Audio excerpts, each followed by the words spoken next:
Hello everyone, welcome back to my YouTube channel trading 10। Let's see what can happen in the market tomorrow. Bank Nifty ने अगर आप देखो तो close किया 47,773 पे और बैंक निफ्टी कल की क्लोजिंग से लगभग 791 पॉइंट नीचे जाके क्लोज किया है। देखो इस सब का ये तो आज का जो गैप डाउन खुला और जो मार्केट नीचे सेलिंग आई है, इसका रीजन तो क्लियर ही था क्योंकि ईरान और इजराइल का युद्ध छिड़ा हुआ है और ग्लोबल सेंटीमेंट जब भी ग्लोबल ऐसी कोई भी न्यूज आएगी तो मार्केट में थोड़ा सा पैनिक सेलिंग आएगी। हाँ, अभी तक मार्केट में ऐसा नहीं है कि टोटली सेलर्स के कब्जे में आ चुका है। कम से कम कल अगर इस लेवल को होल्ड करता है, अगर 47,700 को भी होल्ड कर जाता है, फिर थोड़ा सा वापस बायर्स एक्टिवेट हो सकते हैं। और अगर एक दो दिन यहाँ रुक जाए उसके बाद नीचे ब्रेक डाउन करेगा, फिर आपको एक अच्छी मूवमेंट मिलेगी। जितने भी लोगों ने यहाँ पर बाइंग करके रखी होगी या जो थोड़ा सा देख रहे होंगे कि भाई एक दिन रुक जाती हैं, क्योंकि क्या होता है कई बार अगर न्यूज आती है तो मार्केट में एक दिन क्या होता है, एक दिन पोजिशनल बायर जो बड़े होते हैं वो एक दिन वेट करते हैं ताकि देखें कि मार्केट उस न्यूज को कंटिन्यू कर रहा है या वहीं से पुल बैक लेके वापस ऊपर जा रहा है। तो कल का दिन थोड़ा सा इंटरेस्टिंग हो जाएगा। हाँ, नीचे वाली साइड अगर 15 मिनट का कोई प्रोजेक्शन बनेगा, चलो वो आपको बताता हूँ 15 मिनट में क्या देखते हैं उसको। चलिए देखते हैं 15 मिनट में कल क्या हो सकता है। जैसा कि मैंने आपको बोला था कि मैं आपको थोड़ा सा आज का चार्ट भी क्लियर करूंगा, तो आज का अगर मैं थोड़ा सा चार्ट बताऊं, थोड़ा सा 5 मिनट में अगर हम चलें, क्योंकि हमारी एंट्री टाइम फ्रेम 5 मिनट का होता है, 15 मिनट के लिए हम ट्रेड प्लान करते हैं।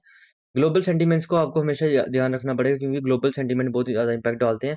स्टार्टिंग में अगर आप देखो तो मार्केट गैप डाउन खुलता है, एक अच्छा खासा गैप डाउन खुलता है, उसके बाद एक स्पाइक लगाने की कोशिश करता है।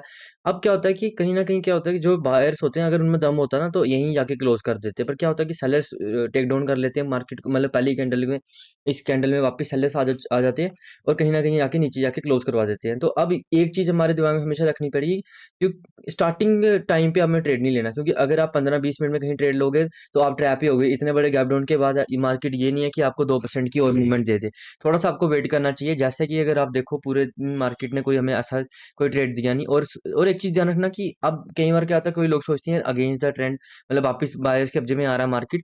एक बार को क्या होता है कि अभी मार्केट में पहली सेलिंग आई है ना, तो उस वजह से क्या होता है कि जो गैप डाउन खुला है ना, ये छोटा नहीं है। अगर आपको मैं दिखाऊं टोटल ये कितना ज्यादा गैप डाउन है, तो 1-1.5%, मतलब लगभग अगर 1% के बाद बैंक निफ्टी कितना ही मूव करेगा, एवरेज मूवमेंट बैंक निफ्टी की तो कम से कम हो चुकी है। अब इतनी बड़ी न्यूज़ भी नहीं, क्योंकि हमें ये समझना पड़ेगा न्यूज़ का इम्पैक्ट कितना है, तो उस हिसाब से हमें ट्रेड लेना पड़ता है। और देखो 9:15 में तो ट्रेड बनता ही नहीं था आज, ना 9:15 में हमें ऐसा कुछ मिला कि भाई नहीं बायर सारे निकल जाएं, क्योंकि वो जो पोजिशनल बायर होंगे वो भी अभी पोजिशन एग्जिट करने के चक्करों में नहीं है। ये तो ग्लोबल सेंटीमेंट की वजह से मार्केट नीचे आ गया। उसके बाद अगर आप देखो तो मार्केट अगर नीचे आया भी है तो इस मूवमेंट में आपका पैसा नहीं बनता है। यहाँ पर अगर आप बोलो यार एक प्राइस एक्शन बना भी है तो मैं एंट्री ले लूँ, यहाँ पर पैसा नहीं बने, क्योंकि यहाँ प्रीमियम ही नहीं बढ़ेंगे। प्रीमियम इसलिए नहीं बढ़ेंगे क्योंकि प्रीमियम आगे काफी बढ़ चुके होंगे। यहाँ अगर 5-10 मिनट भी रुकेगा तो ये चीज यहाँ पर आ जाएगी। प्रीमियम का चार्ट भी आपको थोड़ा सा आगे जाके समझाऊंगा, अगली नेक्स्ट वीडियोस में जब डालूंगा तो आपको वहां पर प्रीमियम का भी समझाऊंगा थोड़ा। बाकी अगर आप देखो तो अब आप हमारे लिए प्राइस एक्शन क्या बन चुका है, अब ये जो इमेजिनरी लाइन होती है ना, यहाँ पर हमें दिखता नहीं है कि गैप, यहाँ पर भी ट्रेडिंग हुई, किसी ना किसी ने तो यहाँ पैसा बनाया है। तो यहाँ पर भी समझ लो एक सेलर थे, सेलर आए, बायर्स ने कोशिश की ऊपर लेने की, बायर्स नहीं ले पाए, सेलर्स फिर से आके नीचे क्लोज करा दिए। ऐसे हम कैंडलस्टिक बिहेवियर को समझते हैं, ऐसे हम समझते हैं कि मूवमेंट लेनी है कि नहीं लेनी है, एवरेज मूव कितनी है, ये सब इस तरीके से हम समझते हैं। उसके बाद अगर आप देखो तो मार्केट ने एक प्राइजेक्शन ऊपर वाली साइड के लिए बनाया, पर क्या है कि ओवरऑल अगर आप देखो इंट्राडे का ट्रेंड अब बीरिश हो चुका है। कब तक बीरिश है, जब ये बड़े टाइम फ्रेम में अगर यहाँ होल्ड करके फिर निकलेगा, फिर हम ऊपर वाली साइड का ट्रेड लेते। बाकी अगर आप देखो जैसे ये पुल बैक लेता है उसके बाद मार्केट आस्ता आस्ता आस्ता आस्ता आस्ता आस्ता नीचे आता है। अब यहाँ एंट्री कहाँ लेनी है, अगर आप बोलोगे यार इसमें मैं एंट्री कहाँ लूँ, कहाँ जेन्युइन एंट्री बनती है, तो एंट्री का लेवल बनेगा ये। अगर आप प्रीमियम के चार्ट में भी देखो तो अगर आपको समझ आ जाएगा, जैसे कि आपको मैं दिखाऊं 48,000 का प्रीमियम का चार्ट दिखाता हूँ आपको। अगर आप 48,000 की पुट लगाते हो, एक सेकेंड, अगर आप यहाँ पर देखो तो किस पॉइंट पे आया था, 2:15 पे हमें यहाँ पर ब्रेकडाउन मिला, तो 2:20, 2:15, 2:20 के बाद अब देखो 2:15 या 2:15 से 2:20 से पहले क्या हो रहा था, मार्केट कर रहा था होल्ड अपने आप को। जब भी मार्केट होल्ड करता है तो एक मूवमेंट के लिए हमेशा आपको तैयार रहना चाहिए। हाँ, थोड़ा सा ये देखना पड़ेगा कि रूम कितना है। पहला टारगेट हमारा लगभग इस जोन के पास होना चाहिए। जैसे कि आप देखो यहाँ पर आता है मार्केट, फिर एक रुकता है, फिर वापस मार्केट ऊपर जाता है। यहाँ तक आपकी पार्शियल आधी क्वांटिटी तो कम से कम 50% क्वांटिटी तो वो, क्योंकि क्या होता है कि अभी का मार्केट थोड़ा सा ऐसा चल रहा है कि बड़े प्रॉफिट बनाना थोड़ा मुश्किल हो रहा है। और क्या होता है कि जब भी इनको न्यूज़ होती है ना, वहाँ तो थोड़ा ज़्यादा सतर्क रहना चाहिए, वोलेटिलिटी हाई होती है। तो हमारा एंट्री लेवल ये ही बनेगा। क्यों अब ये बनेगा, इसका रीज़न क्या है? थोड़ा-सा ऊपर चलेगा, क्यों? इसका रीज़न क्या है? इसका रीज़न ये है कि जितने लोगों ने पीछे बाइंग करके रखी होगी, जितने लोगों ने नीचे पीछे बाइंग करके रखी होगी, जो आज जिन्होंने ऊपर जो जिन्होंने आज जितनी भी बाइंग रखी होगी, जिन्होंने आज बाइंग की होगी, उनका एसएल क्या होगा? वो सोचेंगे यार जो सुबह मार्केट ने एक पुल बैक लगाया था, या सुबह एक वहाँ जहाँ से मार्केट ने पुल बैक लिया था, उनके लिए एसएल वहाँ होगा। तो उस वजह से क्या होता है, जब मार्केट पूरे दिन आस्ता-आस्ता ट्रेड होके नीचे आता है, एक पूरा प्रोजेक्शन बनाता है, पूरा मार्केट अगर आप देखो तो छोटे टाइम फ्रेम में प्रोजेक्शन बनाता है, 15 मिनट में बनाता है, 30 मिनट में। तो उस वजह से क्या होता है, जितने लोगों ने यहाँ पर एसएल लगाए होती है ना, जिन्होंने बाइंग की होती है, उनके एसएल कहीं न कहीं लगाएँगे, क्योंकि मार्केट में ओवर ट्रेड भी हो चुका है, टाइम डिके भी होगा। सेलर के लिए तो ज़्यादा नुकसान होता है, जैसे ही मार्केट उनके प्राइस पॉइंट से नीचे जाता है या ऊपर जाता है, तो उनको तो हेवी लॉस दिखने शुरू हो जाता है।